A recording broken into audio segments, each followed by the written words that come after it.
hours of Sunday, April 14th, 2024, the Islamic Revolutionary Guard Corps, IRGC, launched Operation True Promise in response to an attack on the Iranian consulate in Damascus and the killing of Iranian military advisors and consulate employees. This operation was a retaliation against Israel, fulfilling the promise made by the leader of Iran and other senior government and military officials after Israel's terrorist attack on the Iranian consulate building in Damascus. Reports indicate that the Nevatim air base, the launch site of the consulate attack, nestled in the southern part of the occupied territories, emerged as a primary target. Furthermore, the Zionist regime's intelligence base in the Golan Heights was among the targets struck by the missiles of the IRGC Aerospace Force. The operation was announced by the IRGC after it was confirmed by the news network. The IRGC stated, in response to the numerous crimes of the malignant Zionist regime, including the attack on the consular section of the Embassy of the Islamic Republic of Iran in Damascus and the martyrdom of commanders and military advisors of Iran, the IRGC's aerospace force successfully struck military bases and military targets within the occupied territories with dozens of missiles and drones as part of the punitive Operation True Promise. From the moment the operation against Israel began, the Zionist regime's media reported that this was the first time Iran had attacked Israel from its own territory. The attack was planned with hundreds of drones and missiles against Israel. As the New York Times reported, citing Israeli officials, Iran fired 185 drones, 36 cruise missiles, and 110 ground-to-ground missiles at Israel. The ABC network, citing an American official, reported that Iran had fired another 70 missiles at Israel. He said that Iran had previously fired 80 missiles, bringing the total number of Iranian-fired missiles to 150. The Zionist regime's media reported that in the first round of its attacks, Iran fired a hypersonic missile at Israel. The news network also emphasized in its subtitles that based on received reports, half of the missiles fired at the occupied territories have successfully hit their targets. In a retaliatory operation by the IRGC, Iran launched attacks on several targets, all of which were military in nature, underscoring Iran's intent to avoid civilian casualties. This operation, which spanned a duration of 5 hours, dealt significant damage to these military bases. Images and data emerging from the scene suggest that one base, in particular, has sustained heavy blows. The full extent of the damage is still being assessed.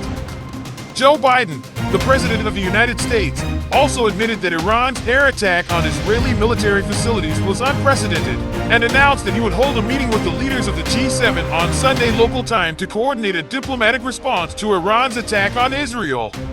The Zionist regime's media reported on Sunday morning that they had suffered about $100 million in damage in the early minutes of Iran's missile attack. Daniel Hagari, a spokesman for the Zionist regime's army, also announced on Sunday morning that a military airport in the Zionist regime had been hit by missiles. As Iran's missiles approached the sky of the occupied territories, the danger siren sounded. Live images from social networks from the city of Tel Aviv during the attack showed some of Iran's drones or missiles reaching the sky of the occupied areas. In these images, the sound of danger sirens and the sound of consecutive explosions could be clearly heard. The Al-Mana network, citing special sources, reported that at least 15 missiles directly hit the Nevatim air base in southern occupied Palestine, causing severe damage and rendering it unusable. This base, located in the south of the occupied territories in the Negev Desert near the city of Beersheba, with a 3,400-meter runway, is the main base for the Zionist regime's F-35 fighters and Israeli Air Force One plane, which was removed just hours before Iran's retaliatory attack. Last February, the IRGC's aerospace force conducted a missile attack exercise on a simulated version of this airbase of the Zionist regime. This base is approximately 1,100 kilometers from the western borders of Iran.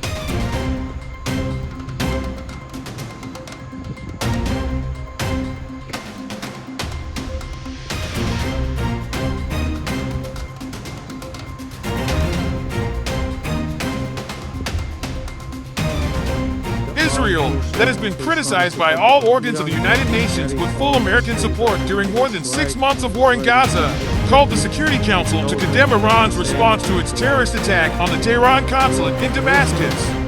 The United Nations Security Council held an emergency meeting on April 15, 2024, to discuss Iran's retaliatory attack on Israel. Of the United Nations and recognized by international law. This concluded action was necessary and proportionate. Representatives from various countries attended the meeting and emphasized restraint on all sides. However, the meeting concluded without issuing any resolution or statement. This outcome reflects global concerns about escalating tensions in the region. Also, several media outlets reported early Monday that U.S. President Joe Biden has asked Israel not to respond to Iran's missile and drone attack. The Hebrew-language newspaper Israel Today reported that U.S. President Joe Biden has asked Israel to refrain from responding to Iran's retaliatory attack. The representative of Iran in the United Nations also announced Iran's military action was based on Article 51 of the United Nations Charter on Legitimate Defense in response to the Zionist regime's aggressions against Iran's diplomatic places in Damascus. After Operation True Promise, the Chief of Staff of Iran's armed forces stated that we have no intention to continue operations against Israel, saying, "The operation was punitive from our point of view, but Iran's response to any action from now on will be much larger." The strategies adopted by Benjamin Netanyahu, characterized as genocidal and dictatorial, have undeniably stirred the pot of international relations during his term. His aggressive policies have not only deepened the divide between allies but also sent ripples across the world, escalating tensions and pushing the world precariously close to the brink of a third world war. Adding to this volatile situation is the role of most of U.S. senators and politicians. Critics argue that these individuals, influenced and paid by AIPAC, have been instrumental in providing unconditional financial aid amounting to tens of billions of dollars to Netanyahu's administration. This funding, drawn from U.S. taxpayers' money, is further escalating the tensions in the world. The interplay of international politics and financial interests thus continues to shape the geopolitical landscape, underscoring the need for transparency, accountability, and peace-oriented diplomacy in global governance. In the aftermath of the recent conflict, Iran has claimed that 50% of its missiles successfully penetrated Israel's Iron Dome defense system and hit their intended targets. However, Israel and the United States have countered this claim, alleging that the Iron Dome intercepted 99% of the incoming missiles. This discrepancy in reports may be attributed to a desire by Israel and the U.S. to prevent further escalation of the conflict. By asserting the effectiveness of the Iron Dome, they aim to reassure their public and maintain a sense of security and stability amidst the unrest. On the other hand, the cost for Israel to defend against the attack is reported to be quite substantial. Israeli sources estimate that the interception of the Iranian missiles and drones by the Iron Dome defense system cost Israel approximately $1.35 billion. This cost includes the activation of the defense systems and the interception of the incoming threats. Thank you for joining us on this special report. Your presence and engagement truly enrich our community. If you found value in what you've seen today, please consider subscribing to our YouTube channel. By doing so, you'll not only be supporting us, but you'll also ensure that you don't miss out on any future updates.